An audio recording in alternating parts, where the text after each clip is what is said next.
आपण जो बघत आहात तो पुणे टू मुंबई एक्सप्रेसवे आणि सर्व्हिस रोडला हे जे काय दिसते विदारक चित्र ट्रॅफिकच्या समस्येवरती एकच आहे की इकडून मुंबईवरून येणारा हा एक्सप्रेसवे हा कात्रजला अटॅच होतो. मुंबई कात्रजवरून रावेतवरून उन्नत मार्ग जर कात्रजपर्यंत बनवला तरच ही समस्या सुटणार आहे.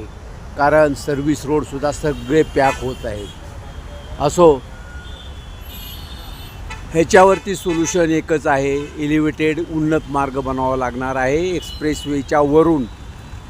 कारण सर्व्हिस रोडसुद्धा अपुरे पडत आहेत, ट्रॅफिकची समस्या आहे आणि त्यामुळं काय होते, आय टी सेक्टरचं पुण्यातून स्थलांतर होत आहे. हिंजवडी वगैरे या एरियातून आम्ही बरंच बघत आहोत आय टी सेक्टरच्या कंपन्या जात आहेत. कारण जर ही वेळ सकाळची आहे 11:15ची, 11:15ला जर हा गोंधळ होत असेल तर तुम्ही विचार करा आय टीची मुलं, या आय टीचे एम्प्लॉईज कसे जात असतील.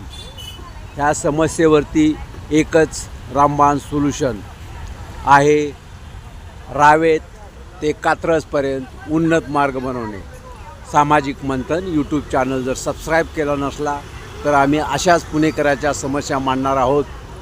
कारण समस्या मांडल्या, शासन दरबारी गेल्या, सरकारी दरबारी दिल्लीला गेल्या तरच ह्याच्यावरती सोल्युशन निघेल.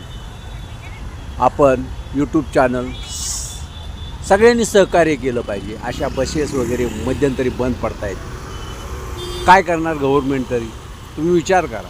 अशा जर बसेस बंद पडायला लागल्या, या उभ्या राहिल्या, काय करणार? ट्रॅफिक जाम, मागं सगळं पॅक होतं आहे सगळं. असो, सामाजिक मंथन यूट्यूब चॅनल आपण जर सबस्क्राईब केला नसला तर अवश्य सबस्क्राईब करा. हीच क्रिएटरतर्फे नम्र विनंती आहे.